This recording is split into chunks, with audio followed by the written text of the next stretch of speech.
It is 8:06, and we'll call the Building and Zoning Committee to order. Starting with item number 1 on our agenda, the Zoning Hearing Board agenda for December 8th, 2025. Item 1A, Appeal number 25-3802, Harold Lickman for 310 South Easton Road, Arcadia University. We'll start with Mr. Sekawangu for a quick overview, and I see Mr. Lickman is here as well. Yes, thank you, Mr. Chairman. Good evening.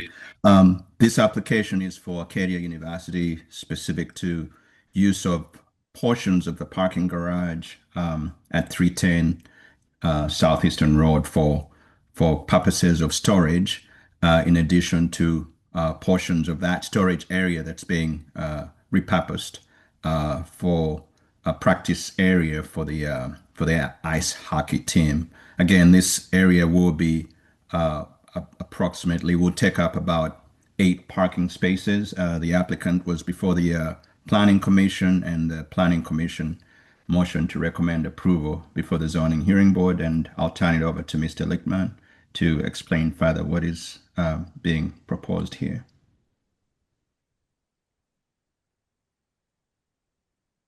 Mr. Lickman? Yes. Would you like to give us an idea of what the zoning relief you're looking for here? The parking garage, which was approved in 2009, had certain variances that were included with it, including setback from property line and some other issues that the Beaver Court neighbors wanted to have as part of the approval.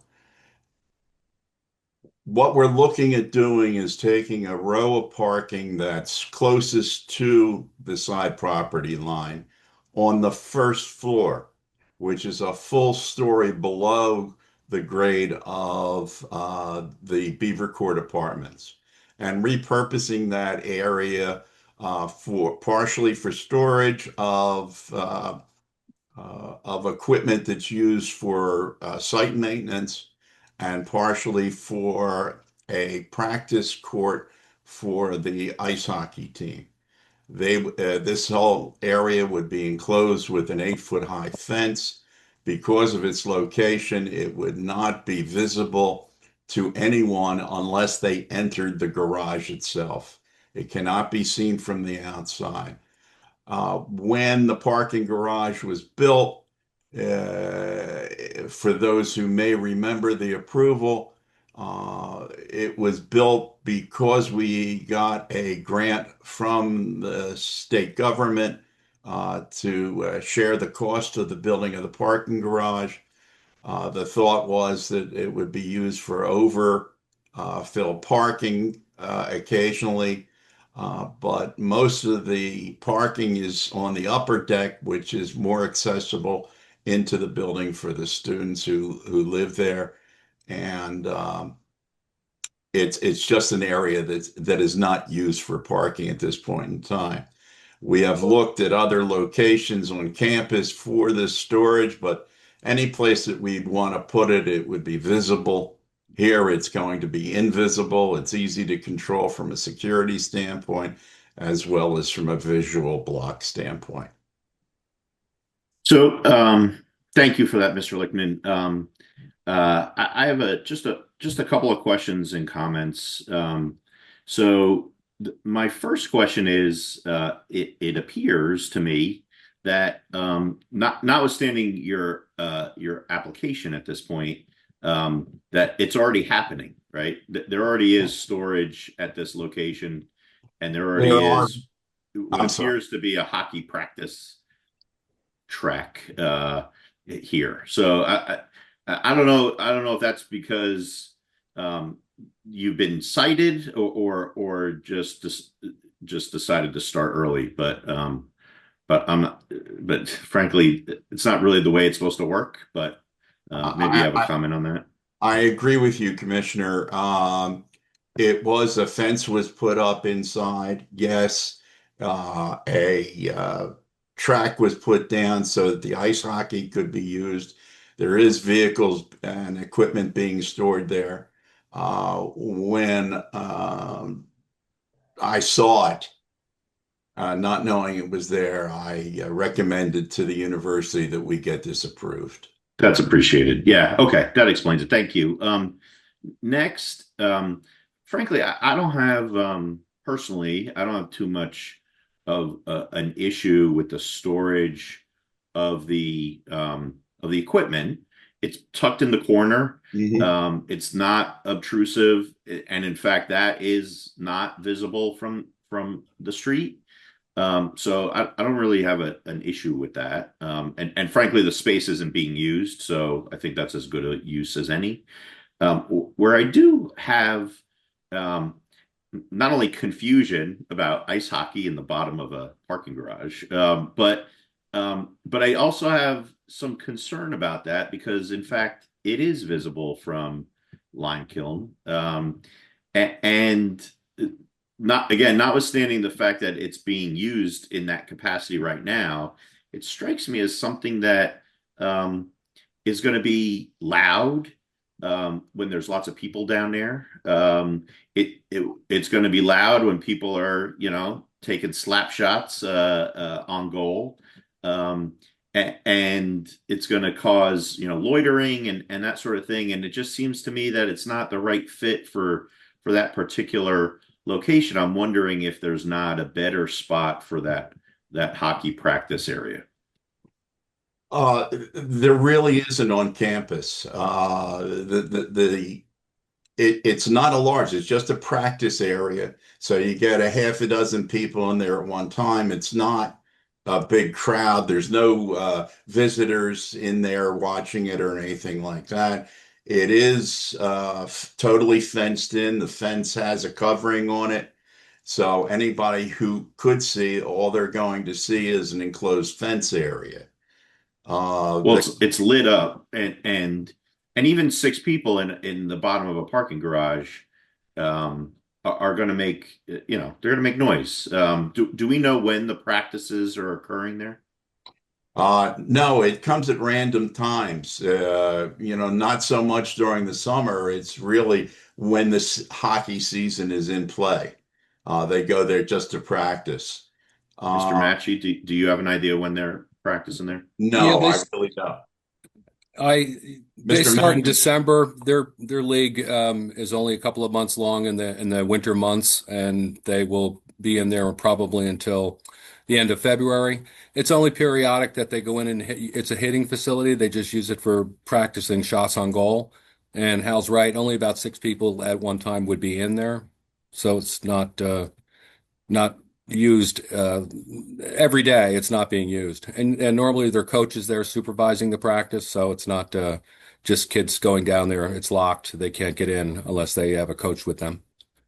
And do we know if people are going in like 10, 11 o'clock at night, or is it only, No, 3, 4 o'clock in the afternoon?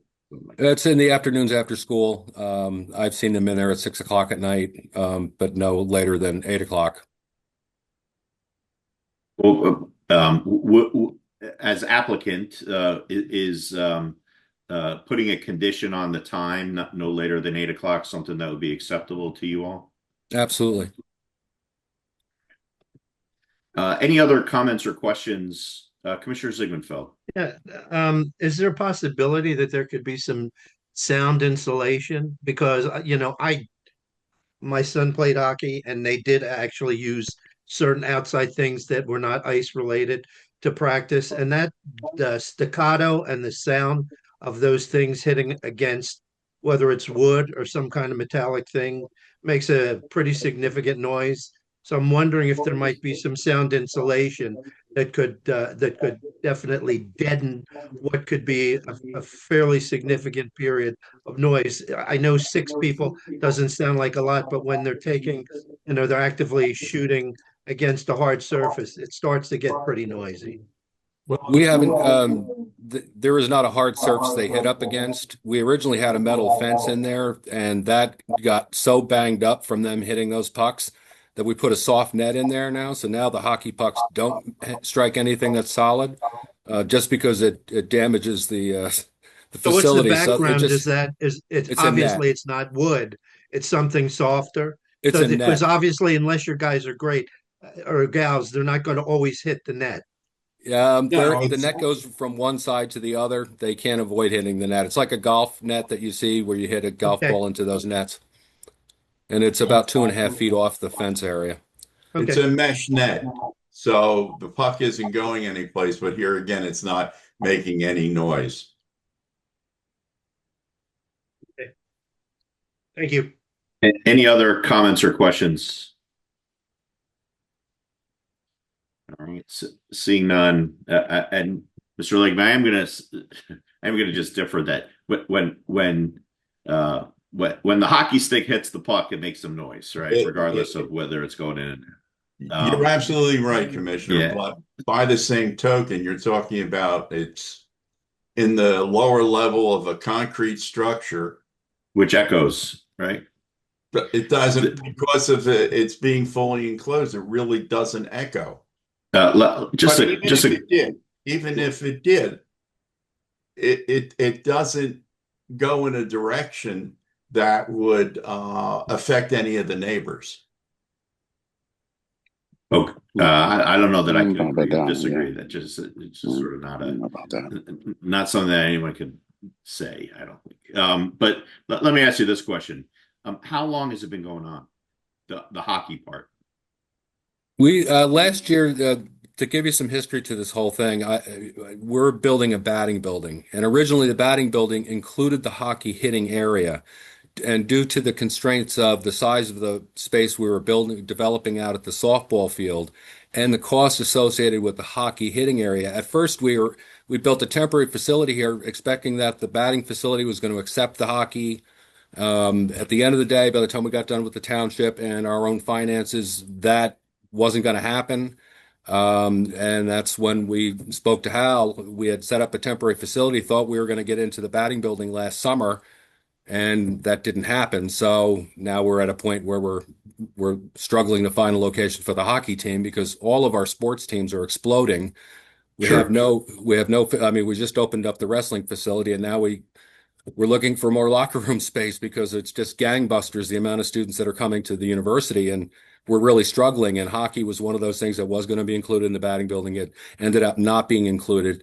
And we're just desperate to try to find some space. And the outdoor space, which normally nobody would like to use, we kind of looked at it. Well, this is a hockey team. They play in cold weather, so There you go. they're used to hitting a puck in cold weather. And so that's how it ended up that the parking deck was temporarily used, and then eventually, because of the batting building not being able to accommodate it, that's why we're asking for it to become a permanent.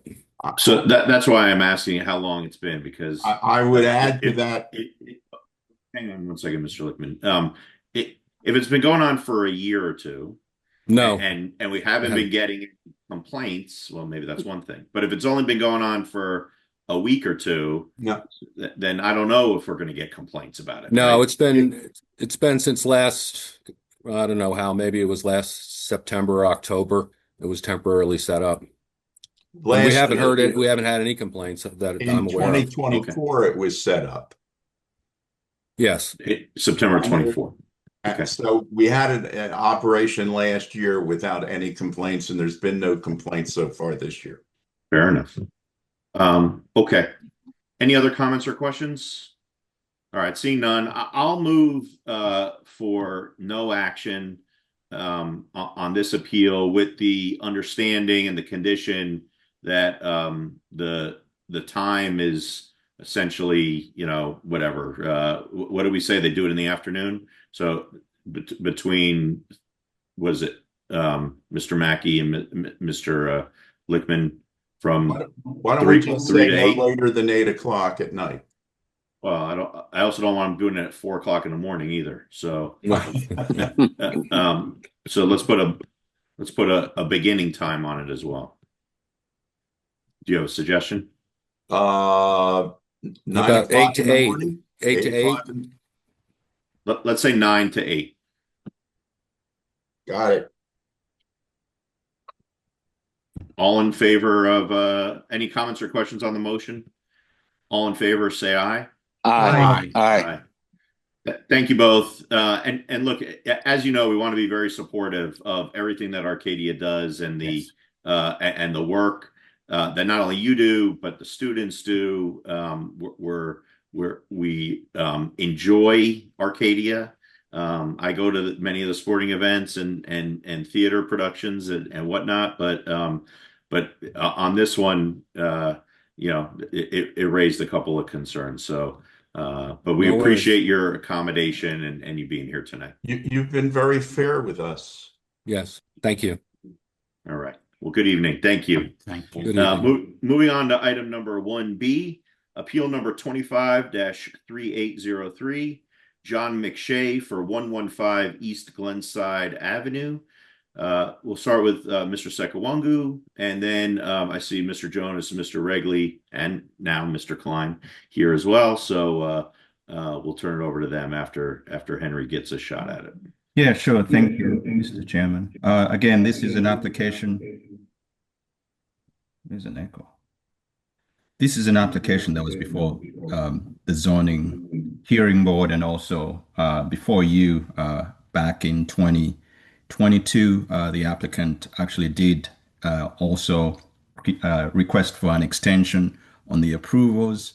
Again, as part of the previously approved application, that also went through a zoning amendment to allow for the extension of the MU2 zoning district and for the construction of a 60-unit mixed-use building. As part of this application, they will be requesting a 1-year extension to that zoning relief that was granted in 2022. They previously did get a 2-year extension and will be requesting an additional extension to that 2-year extension. As part of the proposed, they're also looking to redevelop the property across the street and are seeking relief to allow for more impervious coverage than what is permitted, less than the permitted green space or green area, less than the permitted front yard setback, reduced parking, 29 parking spaces where 39 is minimum is allowed, and also to allow for more density, 20 units where a maximum density of 15 units is permitted. The applicant was before the Planning Commission. There were a couple of issues raised, but none of them was significant, and they did get a recommendation of approval from the Planning Commission. I guess I'll turn it over to Mr. Jonas But before you do, Mr. Jonas, just first of all, it's good to see you all back here. It's been a while, and it's recognized that we've seen a lot of this before, and now it's nice to sort of be at a point where we can start looking at moving forward on this. I understand that the relief you're looking for is on sort of phase 1 of this project, and I think it's important to keep in mind that this is something that we've reviewed. It is a proposal that really is unique and particularly important to, in my view, Glenside and transit-oriented development, and has been presented that way, and I think has a lot of benefits. So, with that, Mr. Jonas, if you would give us an idea of what the type of relief that you are looking for, and if Mr. Regler or Mr. Klein have anything to add, that would certainly be appreciated, and then we'll open it up for board comment and questions. Thank you very much. You may be very appreciative that your introduction and Henry's introduction makes my introduction much, much shorter. So this is really part 2 of the East Glenside Avenue development that we're looking at for the revitalization of this part of East Glenside Avenue. Henry's already given you the background. Steve Klein is here with a presentation to go through the old and the new, which will also identify the relief we're seeking in the application that's going to a hearing on December 8th. And Brian Regley, on behalf of the applicant, is also here. So thanks to you, Mr. Commissioner, and to Henry. I'm going to turn this over to Steve Klein. All right, Mr. Klein. Am I free to share my screen? Yes, you should be able Seeing to. head nods, yeah. Okay.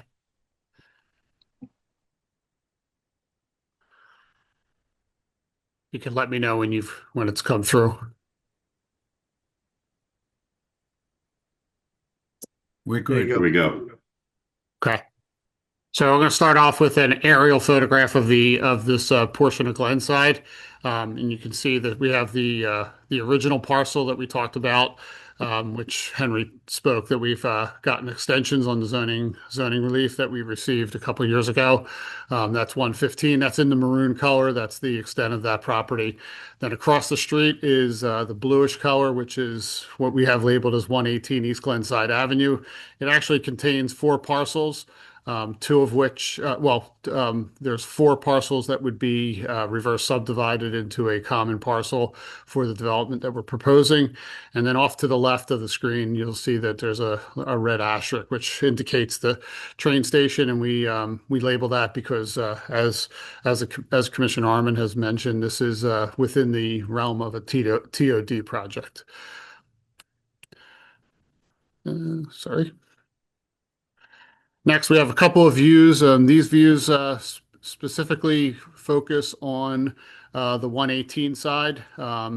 Starting at our top left, we have a view of the one-story building at 118 East Glenside Avenue. That's right at the intersection of New Street and Glenside Avenue. Then to the right of that is a further out view, which then kind of encompasses all 4 buildings.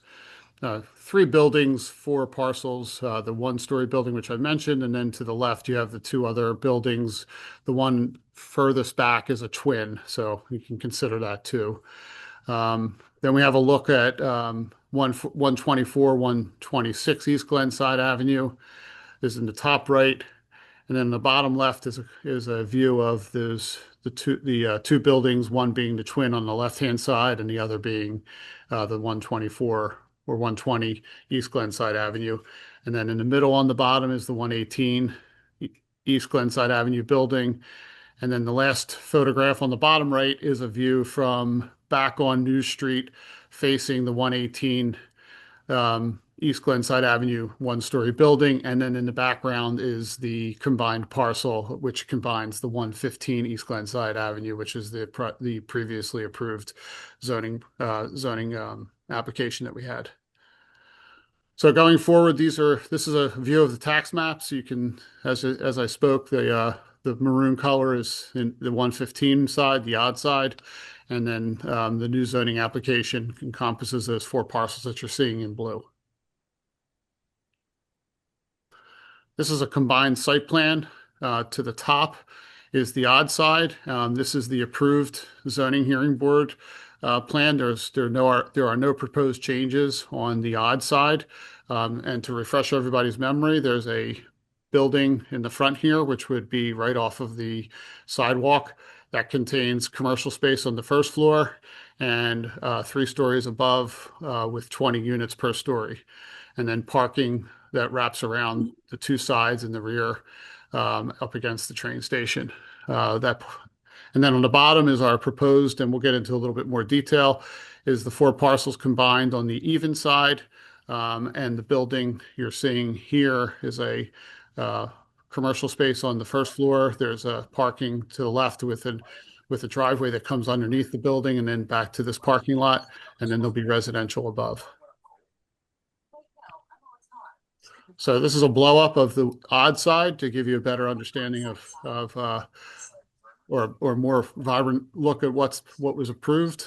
I'm not going to go through much detail here, but as was mentioned, we've got variances for the 60 units. We got variances for some of the parking buffers, and you can see those in this crosshatch areas along the edges that were part of that variance, and we got variance for the building length.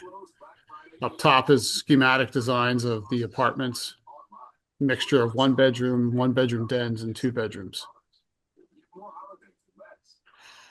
Also, what was mentioned by Mr. Sakawangu, during the original zoning hearing board application for the odd side, we also got a map amendment which extended the MU1 district over to encompass the entire parcel related to the odd side. The crosshatch area is the area that was previously zoned MU2. That was the map amendment extended the MU1 into there. And then across the street is the 4 parcels that encompass the new project that we're proposing. That's zoned MU2. This is a list of the zoning variances that were granted as part of the appeal for the 115, the odd side of Glenside Avenue. As had been mentioned, the building length was 340 feet, where it was permitted only 100 feet. The parking setback was a setback of 5 feet from the side and rear property, where the minimum was 10 feet. We only had a few areas, and I showed you that in the scheme, that there was a couple crosshatch areas. It wasn't the entire buffer. It was just in certain portions because of the odd shape of the property. And then the variance number 3, which was the density, instead of it being 15 units per acre, it ended up being 24.2 dwellings per acre, which amounted to 60 units. There were 2 conditions that were part of that. One was that we would obtain final and unappealable land development approval, and number 2 is that a fiscal impact study would be presented, and a study showing school-age children that would be a product of the development of the 60 units. So moving on to the to the even side, this shows the 4 parcels. There's the one that had the 1-story building. Then there was that white building, which was 2 stories here. And then we don't show the building outline, but right here is where the twin was located. 2 separate parcels sharing a property line and a party wall. All 4 of these parcels are subject of this application. So this is a development plan. We're showing 2 accesses onto the site, one off of New Street down here in the southwest corner. Southwest corner. And then up here in the northeast corner, we have a access coming off of Glenside Avenue. This building would have commercial space on the first floor, which would meet the requirements of a mixed-use building. We would have the required 20% of the lot area for commercial space. And then you would have we've located 29 spaces on the property. This is a schematic of the 2nd floor and 3rd floor. Both floors would be identical. We have a mixture of 2-bedroom units on the ends, the 4 ends. We have normal or moderate-sized 1-bedroom units facing Glenside Avenue. And then we have some smaller, more affordable type apartment units facing the parking lot or the south side of the building. And you can see those in these 3 units here, 1, 2, and 3. So smaller square footage, but they would still be, they would be a more affordable price point for the neighborhood.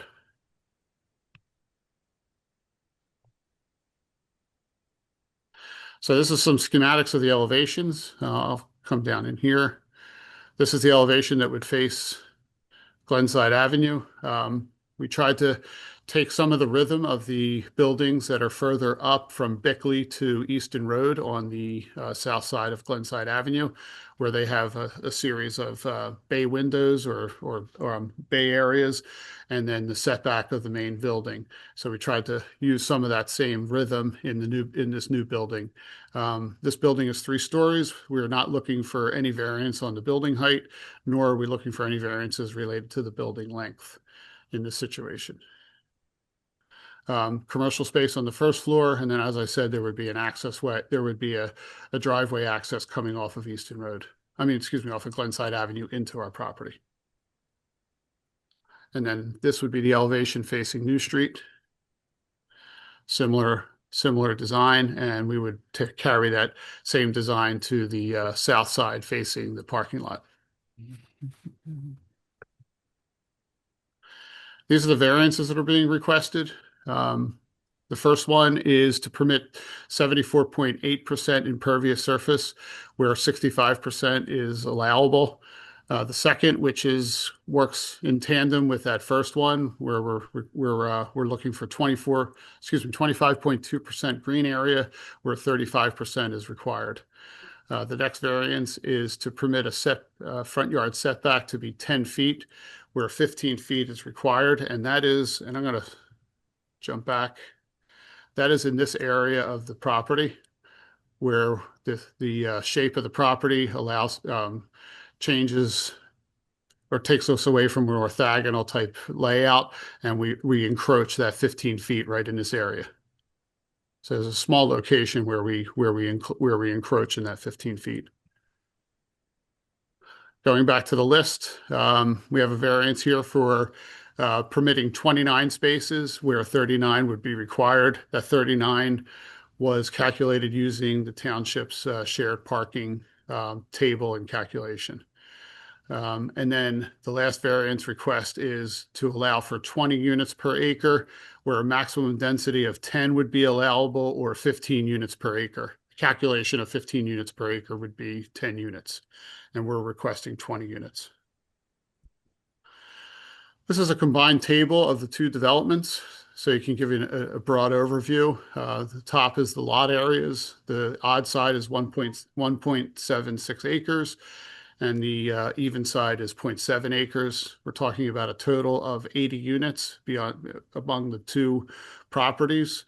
Both areas would comply with the 20% of commercial space for 20% of the lot area in commercial space. So we would be adding almost 21,500 square feet of commercial space, of which greater than 50% of that would be dedicated to retail space. Once again, none of those two line items are being requested for any variances. On the last line is the parking allocation. On the bottom right, we talked about one of the variances we're requesting is the 29 spaces, where 39 is required for the even side.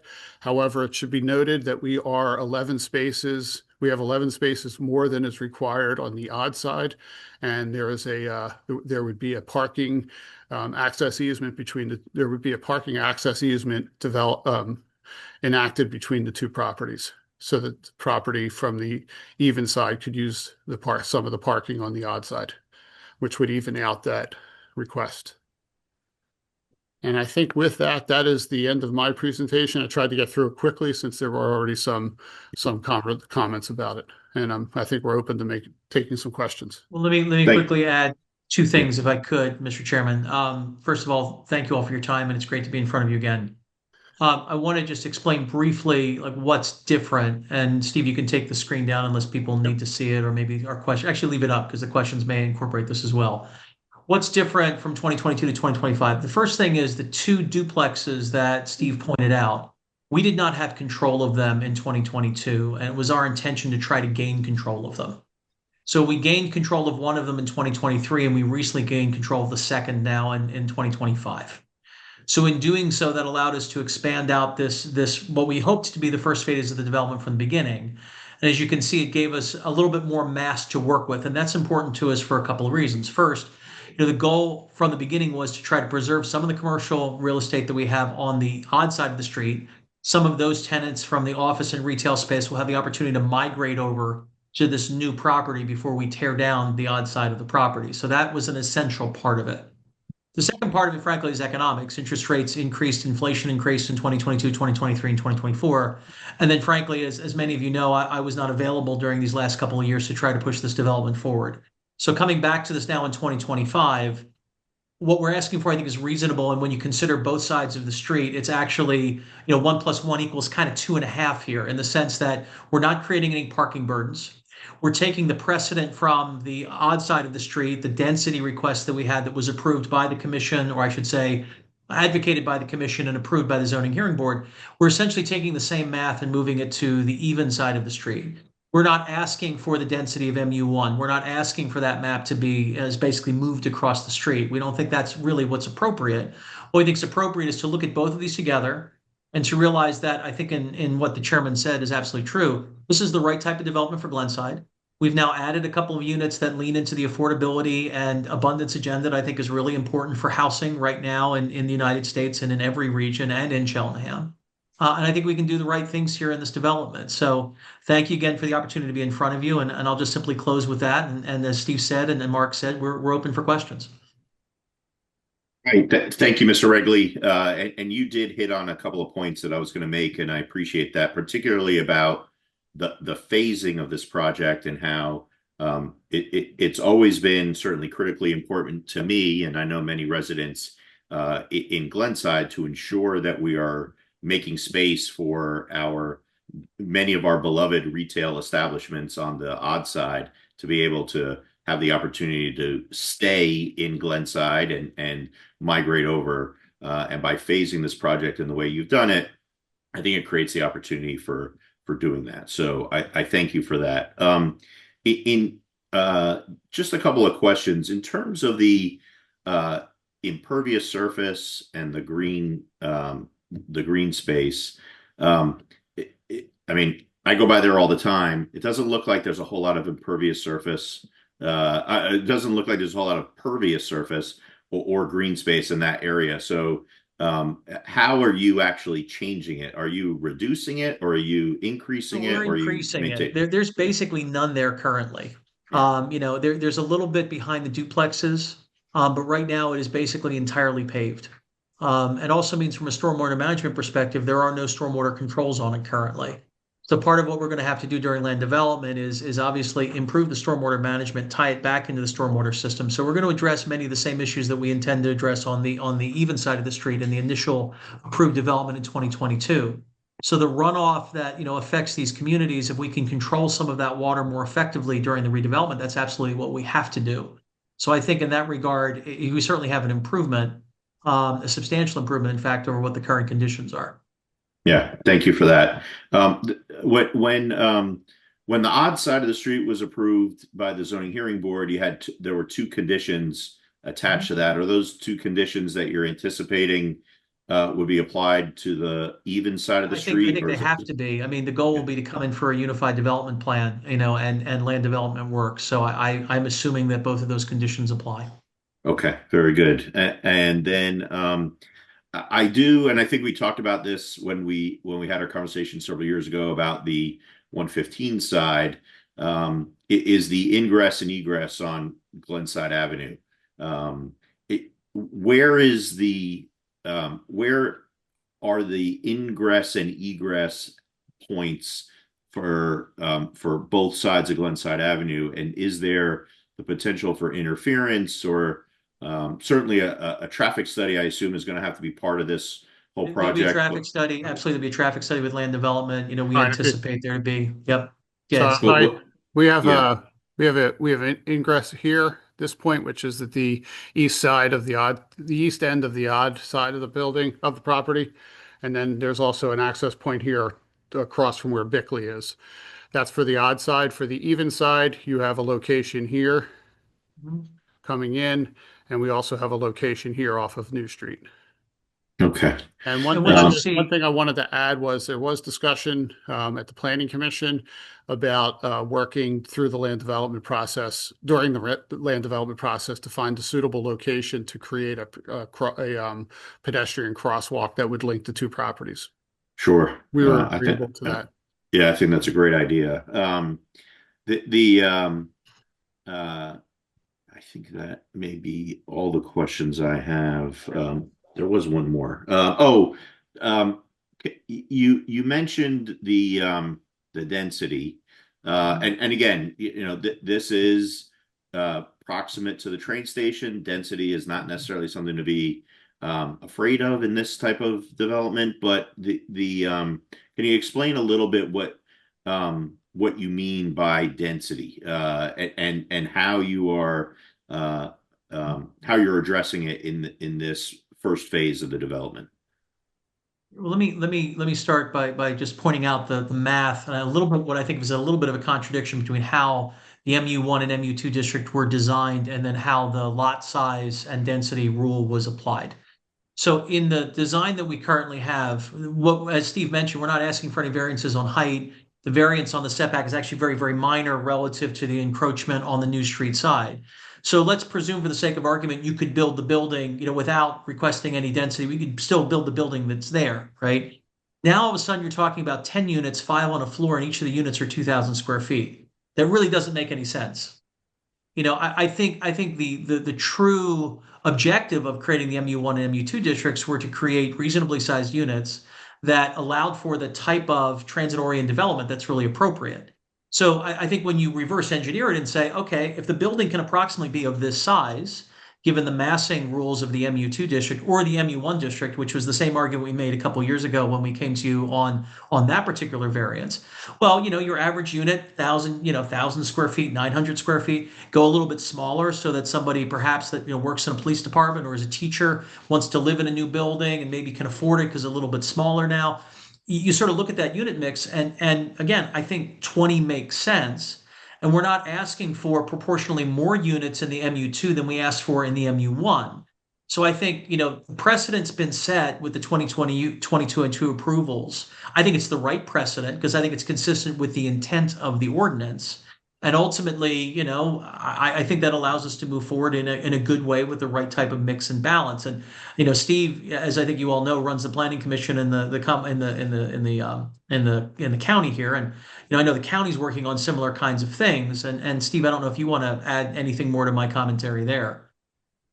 I mean, I would only add that the idea of housing needs over the next 10 years has become a big topic, both on the county side and also the state side, as far as the state's concerned. There's going to be a report that comes out from the county commissioner's office discussing the need for housing, and there will also be a likewise actually a more robust plan coming from the state, which will designate that there's a need for close to 400,000 residential units throughout the state in the next, I think, 10 or 15 years, of which, as everybody can surmise, a good portion of that will be required in southeastern Pennsylvania because of just the proportion of the population in southeastern Pennsylvania. So the housing crisis, there is a housing crisis. There is a housing crisis for all types of units, and the focus is on developing those housing units in areas that are already developed and areas that have connections to multiple transit options. Thank you for that, gentlemen.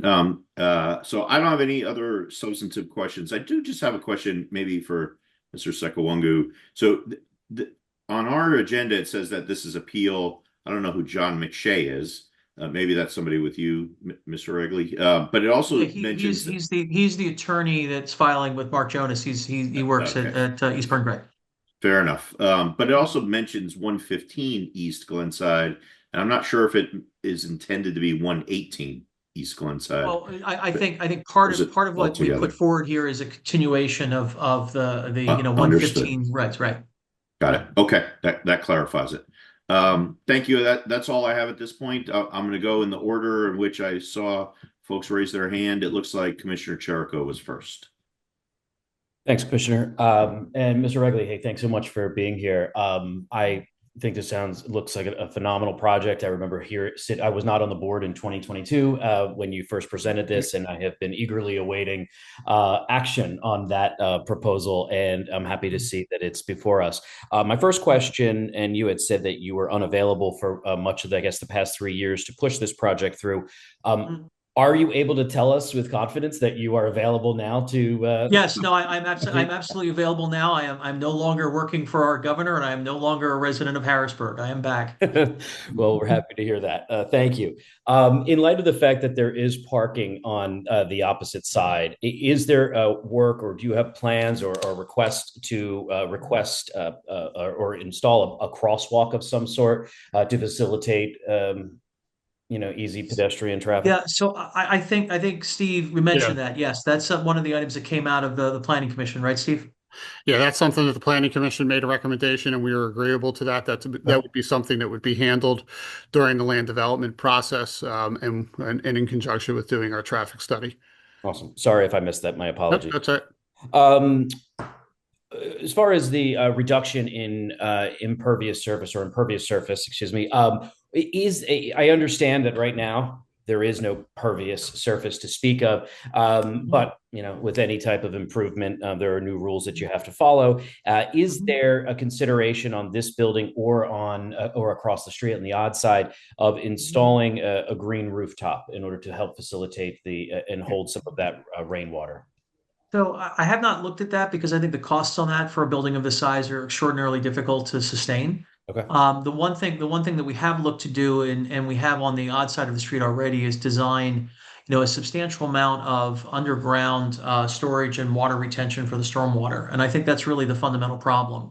We have to make sure we capture the stormwater and release it, at an appropriate speed into the stormwater system, because that stormwater system has substantial constraints, and I think we all know that.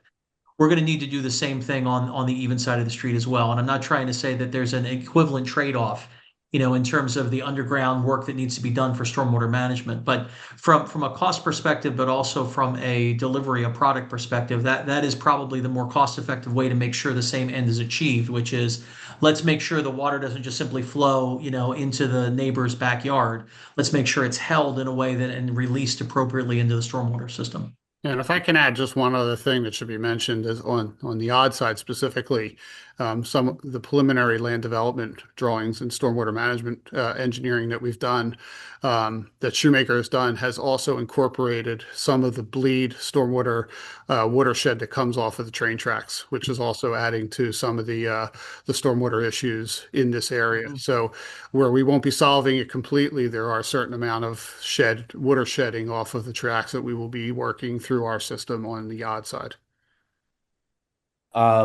In light of the reduction in green space as well, is there any sort of outdoor space for the residents of any of these, i.e., a balcony? Is there a rooftop place to sit and relax? Is there anything of that sort on either of these projects? So we've contemplated the potential of a roof deck on the odd side of the street. I can't tell you that we've confirmed it or we've discarded it completely.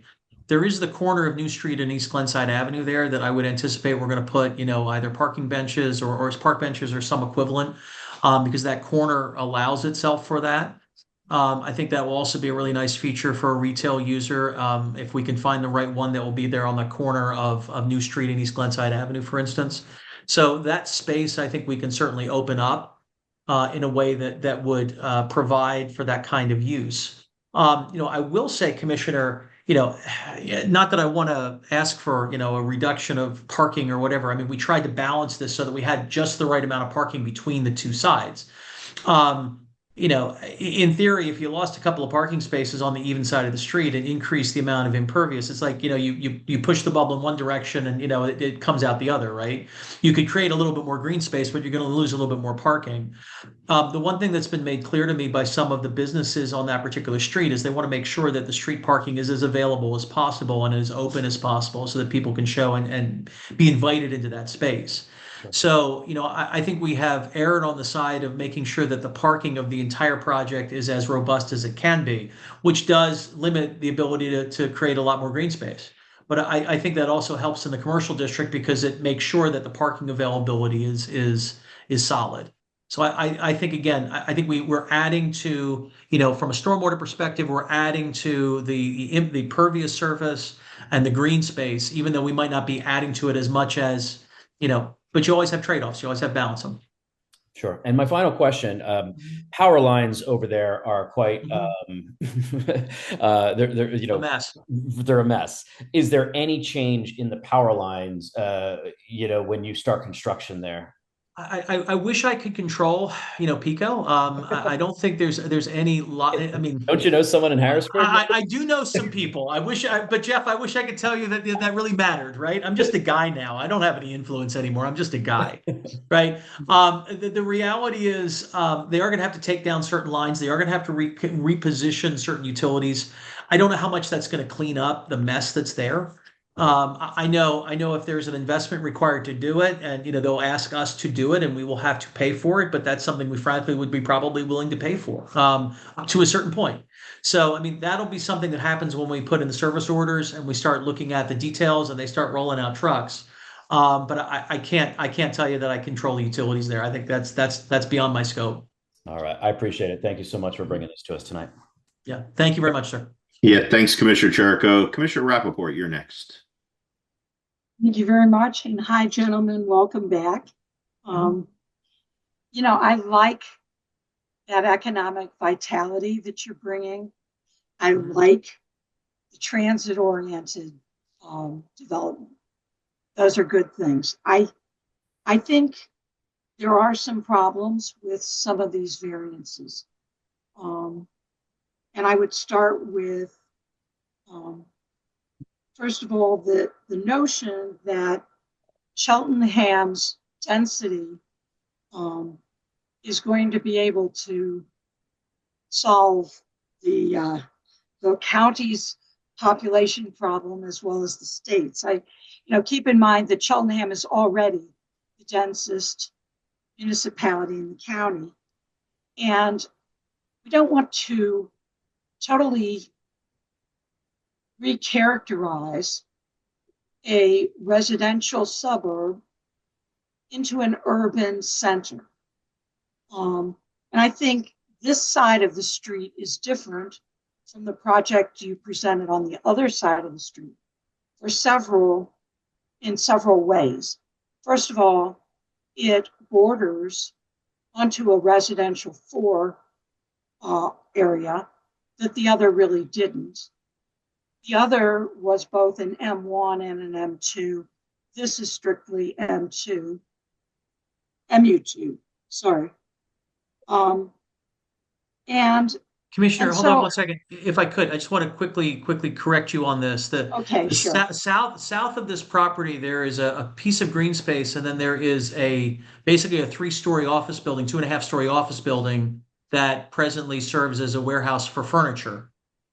And then to the east of the building is the Stitch Central, which is the sewing store. Right. And to the left of the building is actually more office and retail. So there is actually no residential within 150, 200 feet of this property. So I just want to make sure you understand there's no houses next to this property. Not next to it exactly, but it is. Take a look. Right, you've got a car dealership in the red down here. These are auto parts dealers. Yeah, I'm not talking there. I'm talking about down New Street. Right, but 115 is a 3-story office building that's currently being used for parking and I just want to make sure you understand that, because we're not the closest house is 115 New Street, but that's behind not only the municipal parking, but also, again, the fences that are behind the municipal parking. So, that's the reason why I think it's MU2 as opposed to R1. Yeah, I'm not arguing that it shouldn't be that, but I am saying that this is a unique buffer area where it has the opportunity to provide a buffer to the R4, which is all of New Street and a lot of Keswick, and then into the other areas. So what concerns me is that when we increase by variance the density and the impervious allotment, I think we are harming. We're harming the other parts of the community rather than being supportive of just the commercial area. And I think that that's why having a buffer, a green buffer, to help counter the intensity of this new development is appropriate. And it occurs to me also that if the discussion of whether it's 24 units per acre or 15 units per acre on this side of the street, it seems to me more appropriate to maintain, since it's less than, I think did your chart say it's 0.7 tenths of an acre? That's right. So this is less than an acre, but you're quite intense in terms of the units. If you reduce the units to the acceptable unit allotment under the current zoning, then you not only solve part of your parking intensity and your vehicle intensity, you also solve the density, you solve a lot of other problems, I think, and you allow perhaps downsizing just enough to allow for the green space that so that you're not needing a variance on your impervious surface and your lack of green space. And So Commissioner, I know this Yeah. is the same conversation we had in 2022, and I know we respectfully not disagreed quite, about not these issues. quite. Well, no, actually very much the same, right? Because my point then is my point now. The MU2 district is irrelevant by your statement, by your rules, because now you can't actually build the density that the MU2 district was designed to create. All you're saying is, great, build 10 units on 20,000 square feet of building, build, 10 2,000 square foot units each. And that doesn't make any sense. That's not At what I'm least not saying. any sense that I'm aware of from how you would build an apartment building, which is why, No. again, when we went through the exercise on the MU1, we ended up with the math that we ended up with. And my recollection then was, I think you eventually abstained, which I appreciate. We didn't get you to yes, and I appreciate that too. But I believe it is almost the identical argument that we had in 2022, and I respect your views. But I think in the end, you have to choose as a commissioner. If you made the MU2 district, you did it to create density. And if you didn't do it to create density, well, then you've made the district irrelevant. Well, that's not what the MU2 intent entirely says. And no, I don't agree with you. I think there is a good compromise possible in that if you reduce your density on this side of the street, they're very different parcels, and they're very different in terms of what they lead into. So I disagree that it's at all the same argument. Surely, you are not compromising. You're actually solving problems by going with your 15 units, because again, your vehicular problems are solved, your green space is solved, and you're within compliance. So, and you're still getting your 15 units plus commercial And we're only getting 10 under the scenario that we have. Well, like I say, I see a compromise that can be made that allows for no reductions in green space and buffers to, and the buffers are not just for stormwater issues. Keep in mind that we all need a break from that urban kind of look. There is the temperature that we see when it's all pavement. We want to reduce urban temperatures. We want to have the values, the property values that go with trees and other green amenities. So I'm just concerned about those pieces, and I'll just leave it at that. I think there's room that isn't a hardship for you all, because you did get, you would have almost 80 units, and instead of 80, you probably get 70, 75 in total. And as I say, you'd get these other amenities, and you would not on this side of the street. Excuse my voice tonight, I'm very hoarse. You'd be, as I say, improving the both your project and the impact to the community. So thank you. I'd like that considered. Thank you, Commissioner Rappaport. Commissioner Ziegmanfeld, you're next. And you're muted, You're on mute. Commissioner. Some people like me that way. So I remember in the 2022 site inspection that we went with you and your consultants, Mr. Regley, and I don't remember if Mr. Klein was there. I think people from Shoemaker were there as well. There was a significant concern about the part of your development that's going to abut the septic tracks. And what I recall was there were a couple of serious storms, in close timing to our site investigation. And so there was a lot of runoff that was uncontrolled. So you mentioned that there's going to be underwater stormwater capture, et cetera. And I know this is premature, but it's really a concerning thing that SEPTA is probably not going to make any initiatives or take any actions to try and improve that area. So I'm wondering if there are some specific things that you're going to do to be able to at least capture and control some of that runoff that's going to take place from the SEPTA tracks. This may be an early concern, but it's also something that I think we expressed reservations about in 2022.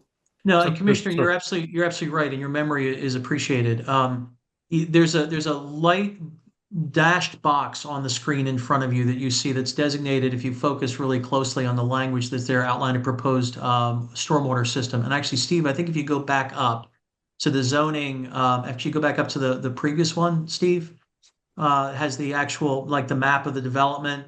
Go one more if you could. No, I guess it's not there. I apologize. Yeah. It's a different one. But yeah, that's the box that Steve was just drawing on there. So what we're talking about is a fairly substantial additional investment. And I know that there's this law on, credit associated with potential additional investment and doing a stormwater calculation that we plan to go through, Mitch. The goal here is to capture as much of that as we can coming off the trail tracks because SEPTA is not going to do anything about it. So yeah, that's the assumption here. But I do remember that we had concern about just the volume of water that was not in control. So what I'll assume is that that's going to be something that you have to calculate and be able to address as part of that section of the development. Exactly. Okay. But a similar piece of work is going to have to get done on the other side as well. Yep. There is still a pitch that leads to the back corner of that property, and that could potentially become a problem for the auto parts dealerships and the other uses that are adjacent on the other side of that. Mm-hmm. So our goal is to try to capture as much of that water as possible. And I know you've been back there with me at one point, even though it's been a while. I mean, there's like an abandoned trailer back there. Yep. It's a mess back there. And Sibel, who's the owner of Stitch, and we've been trying to figure out, okay, how we're going to get rid of this stuff. There's a lot of improvement that can be made back there, physically and stormwater as well. Okay. So I wanted to call that out because we saw that in 2022, and that condition, SEPTA certainly hasn't done anything to ameliorate that problem. Next thing is that with the changing, economics and stuff, I don't know whether you've submitted or whether you've updated a fiscal impact study, but I think that's really a critical piece of information because with the, we have small developments and then we have things like Ashburn Meadows or Melrose Country Club. This is an in-betweener, and what this represents is a different kind of development that is kind of like a hybrid and trying to bring some of the elements that you've talked about, Mr. Klein has, but at the same time, the accommodations that we made in changing the MU2 was to try and find more creative ways to use some of that available developable property. So if you can, if you have an update on the fiscal impact study, or you can provide something of that nature to us in an interim period before you go into the final submissions, that would really be helpful. I'm happy to organize that and arrange that. I mean, my estimate is that we're going to take the next, again, God willing, assuming we get the approval from the zoning hearing board and the support that we need to go forward. By the time we get to the middle of next year, we'll be getting through, all the architecturals, all the building plans, all of the things we need for the sewer module, all the other stuff, right? We'll certainly be back in front of this commission to update them on all of these issues and make sure you're very aware of where we are in the process. Good. Those are my two concerns. Thank you, Mr. Regley, Mr. Klein. Hey, Commissioner Norris, last but certainly not least. Thank you, Mr. Chairman. Brian, welcome back. Thank you, sir. I remember the 22 presentation, and I'm happy to see this back before us and hopefully moving forward. I do have a question. I do recognize the it has to do with the green space and the impervious surface. So I do recognize that currently it is mostly paved property. However, you are looking for a variance there.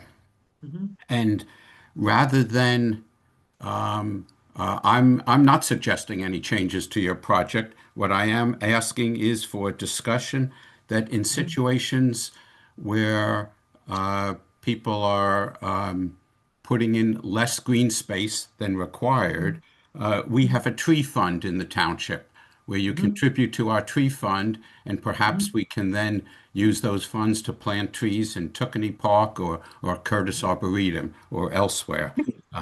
So that is my suggestion. I'd like to see a discussion on that. And as Commissioner Ziegmanfeld mentioned, I would also like to see an updated fiscal impact study.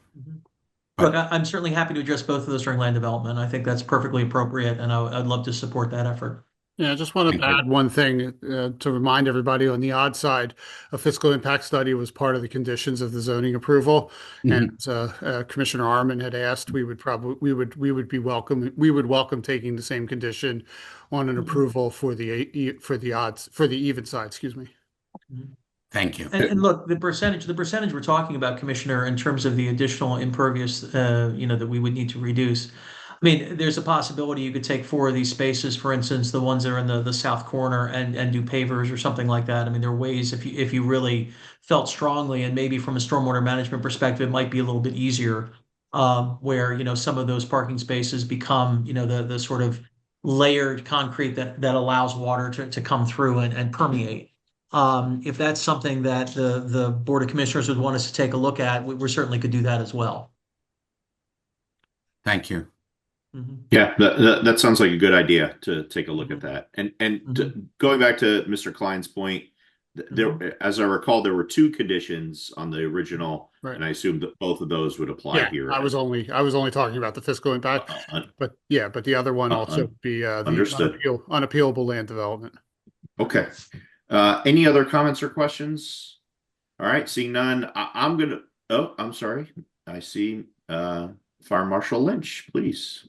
Thank you. Good evening. I would just, Brian and Steve, I'd like to have an off-camera discussion with you as far as the tying in. Up the street from you, the House of Magic, we had a significant problem with them tying into our stormwater system. And the street ended up being closed for quite a few days, impacting the local businesses. So I'd like to have an off-camera discussion with you guys regarding that. To fill you in on some details. Absolutely. Yeah, I would love to learn from that. Make sure we don't have the same issues. Absolutely. Please. The other comment I have would be for the 118 project, your entrance exit there in the northeast corner.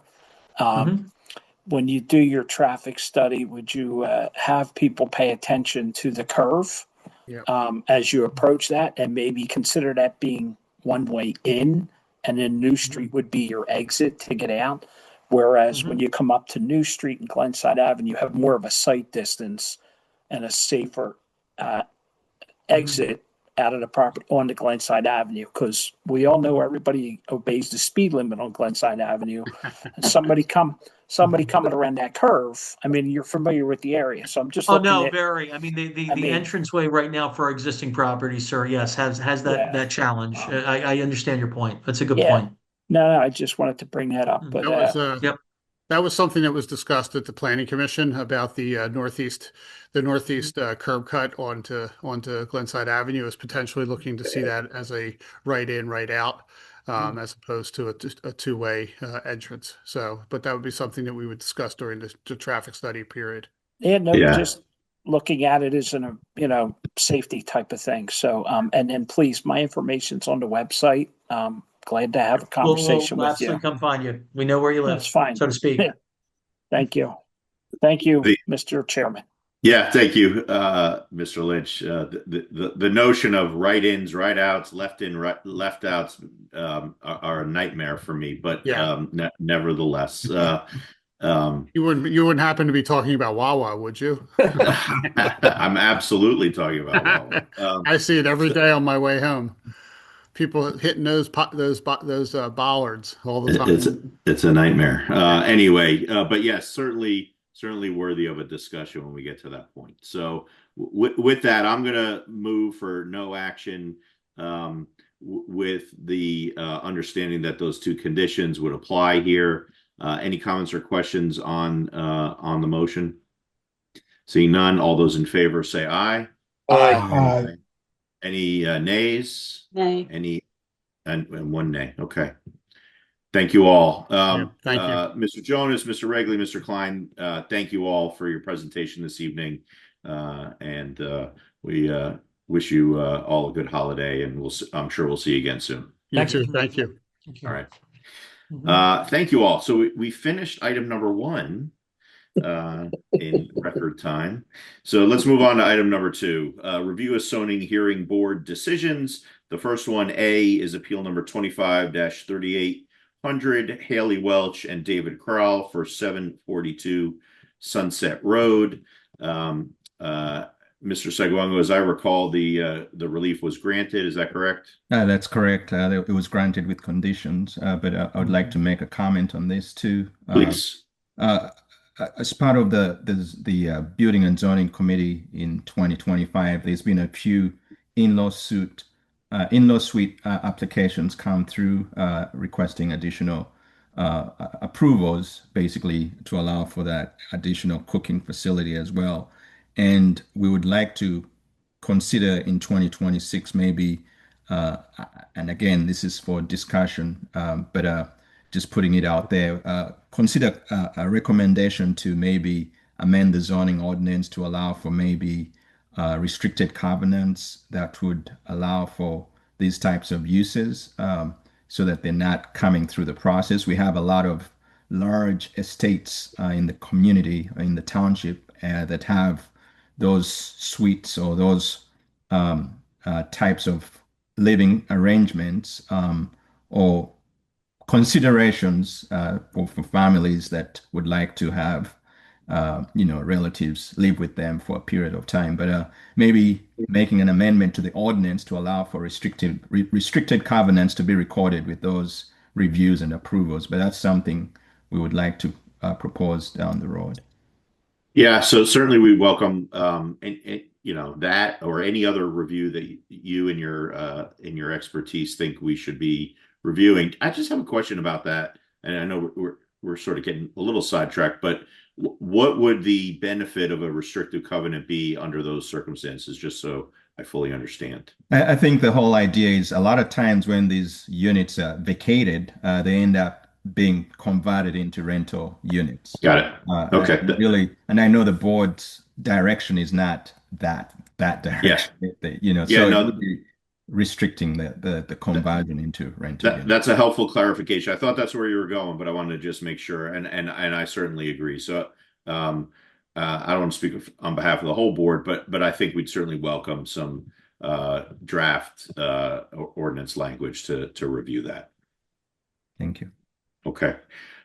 So getting back to the agenda item, this is in my ward, so I will move for no action on the zoning hearing board decision. Any comments or questions? Seeing none, all those in favor say aye. Aye. Aye. Aye. Thank you. Moving on to item 2B, appeal number 25-3801, Peter Friedman for 165 Township Line Road. Mr. Sekwangwu, would you give us a quick overview? Yes, this was an amendment to the previously submitted application for 165 Township Line Road. Staff had made a recommendation that the changes specific to removal of the parking garage were needed to go back to the zoning hearing board. The zoning hearing board was pleased that this came back before them, and they granted the request as part of the process. The property is located in Ward 3. Okay.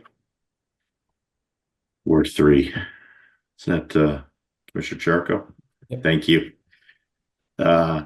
Any comments or questions, Commissioner Cherico? I take that as a motion for no action. Yeah, no action. Yep. All right. All those in favor say aye. Aye. Aye. Thank you all. Okay, on to item number 3, receipt of the monthly Citizens Committee meeting minutes. Item A, Planning Commission for November 24th, 2025. Any comments or questions from staff or the board? All right, seeing none, I'll move for acceptance of the Planning Commission meeting minutes for November 24th, 2025. All those in favor say aye. Aye. Aye. Item 3B, the Board of Historical and Architectural Review met on November 20th, 2025. We have one item for the board's review. Consider approval of a certificate of appropriateness for application Bahar-25-23 for AT&T Communications to add antennas to the old water tower located at 7309 Butcher Street as part of equipment upgrades. Mr. Sekwongo, do you want to give us a little overview here? Yeah, again, this was an application that was submitted by AT&T, Ms. Samantha Berman. We appreciate your presence. But again, what they're proposing is a replacement of antennas in kind. I know there've been several issues raised specific to the rust on the tower, and the location being Norwood Cemetery. Again, that's a site name for this location. I can have Ms. Berman affirm that. But the application again is for a replacement in kind. We've been in touch with staff is in touch with Aqua specific to the rust that shows up on top of the tower. Aqua is not concerned about the water quality and has a plan in place to remediate that rust issue in 2026. Okay. Ms. Berman, do you have anything to add briefly? I don't. That is correct. It is in-kind replacement. Our structural analysis shows that there is minimal to no effect per this proposed installation. I don't know why AT&T chose the site name that they chose. Every location has its own name, but yes, this is the location in your municipality, not the Philadelphia cemetery. And I'm happy to answer any questions. Yeah, Ms. Berman, just one question, and I'll turn it over to my colleagues. What is the purpose of the replacement? Is it just old equipment getting switched out for new equipment? Is that it? Yeah, just the continued effectiveness of the facility. So modernizing the equipment as it becomes available. Fair enough. Thank you. Commissioner Rappaport and then Commissioner Ziegman-Feld. It's again, this might be trivial, but it's confusing on the agenda that it says add antennas. And when we're talking about replacing in kind, that's a very different animal. The site counts remain consistent. I'm not sure where. No, I'm not arguing with you. I just, before we approve it, I want to make sure that that is corrected. Yeah, that is correct. It is a replacement. Commissioner, if I may, I did attend that meeting and we had a very lengthy discussion on this. And yes, it is an in-kind replacement, not an add.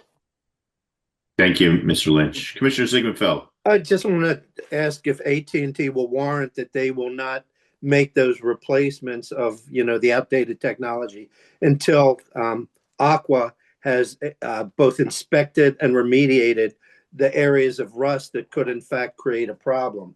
So I think we want to make sure that the primary thing, which is Aqua's ownership and control of the tank, is going to be taken care of before work would start. Obviously, if there's rust and there's going to be some construction, if there's serious rust, that has the potential to create yet a different kind of problem. So I just want to make sure that in the scheduling of this, that AT&T will agree that they will not do the replacement until they get guarantees that Aqua has both done the inspection and whatever rust remediation or replacement of areas or repainting or whatever has been conducted. Can we get that commitment?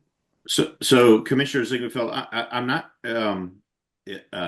I'll let Ms. Berman speak for herself, but I'm not sure I'm on board with that. I mean, if Aqua should take care of the rust, right? There's no question about that. Yeah. But if we have equipment that is servicing our community and it is not functioning up to snuff and needs to be replaced, I don't know why we would delay that for Aqua to do whatever it's going to do. But that's just my thought. I just think there's a risk of some safety issues if there in fact was a, rust that was to the point where it was beginning, any work at all would cause leakage and maybe problems with the tower. When you let It seems like an assumption that we can't really make at this point. Yeah. Okay. So We could check, the but equipment's not let it hurt us, not the let us equipment delay the is process. being installed in its current location. So it's not going to affect any other locations on the tank other than where it currently is. Right. So can you warrant that the current area where you're attached to the water tower is in fact rust free? I'm not trying to be difficult. No, I understand. I could see a problem there that could sort of compound both your work and also create some issues for the community. So I would suggest that your relationship with Aqua would require you to be in touch with them about scheduling that work. And I don't think that AT&T would get involved in that regard. However, if Aqua did need equipment to be moved or relocated while they were performing that work, AT&T would accommodate. But you're both public utilities, so I would think that there could be dialogue, not just with the township, but also between the two public utilities. We have their approval already. We have all other approvals basically except the final issuance of permits. It looks like we have this work scheduled for February of 2026 in terms of construction. I don't know if you, I heard you mention that Aqua planned to do this in 2026. Do you know what their timeline was? I didn't say that. I think I thought someone did. They have it designated as part of their budget. So, but I don't know when that's going to be incorporated. But again, if you already have approvals from them, that's one thing. Obviously, there's been, as part of the review process, there's a lot of structural reviews that go into your installations. There are, yes. Ms. Berman, I would assume that AT&T is not going to affix its antennas to a structurally infirm location. No, we have a structural analysis, which I'm happy to send over if you'd like to have it for your files to show that there's no structural impact per this installation. Send it to Henry, please. Okay. Thank you. You're welcome, Henry. Thank you, Commissioner Ziegenfeld. Any other comments or questions? All right. Seeing none, I will move for approval of the certificate of appropriateness for the application Bahar-25-23. All those in favor say aye. Aye. Aye. Thank you all. All right. Thank you.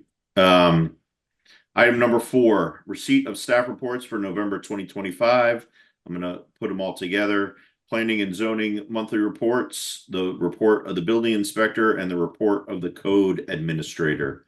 If any of those, any staff want to mention or highlight anything from their reports, please do so now. And if not, I'll open it up for any comments or questions from the board. Seeing no comments or questions in either regard, I'll move for receipt of the staff reports for November 2020. Oh, I'm sorry, Commissioner Rappaport. I was waiting for the other questions. Okay, go ahead. So, from time to time, I ask about the rental apartment inspections. And I know I keep seeing, that as part of the overall inspections, but what I'm not seeing, and perhaps you don't want to do it at a public meeting, but I think at some point the board needs to be apprised of findings from the rental inspections, whether there are problematic landlords, whether there are recurring issues in our rental units, what actions are being taken when there's an unregistered rental found, and all kinds of other details that were part of the reason we have rental inspections. So those are the things that we haven't been having in the 2 or 3 years this ordinance has been in place. I think it would be important to get at least an annual report of those kinds of details. So I'll just leave it at that. Thank you. Right on. Yeah, good point. Mr. Lynch, please. No, I agree. Commissioner Rappaport, if we can have an off-camera conversation, and will give me everything that you want to see, I'll make sure that that is provided to the board. So anytime tomorrow or Friday, if you want to give me a call, more than happy, and we'll take care of that for you. Thank you. Great. Thank you both. All right. Any other comments or questions on the staff reports? All right. Seeing none, I'll move for receipt of staff reports for November 2025. All those in favor say aye. Aye. Aye. Thank you. Moving on to old business. We don't have any agenda items, but does anyone have any old business for tonight's building and zoning? No. All right. I'll close old business. Go on to new business. Is there any new business for tonight's meeting? Moving right along. Close new business. How about citizens forum? Once, going twice. Jerry, I saw a motion, but I think you're just shaking your head, right? Thank you. All right, we're going to close citizens forum, and we will. It's 9:32 p.m. and I will call for adjournment. All those in favor say aye. Aye. Aye. Aye.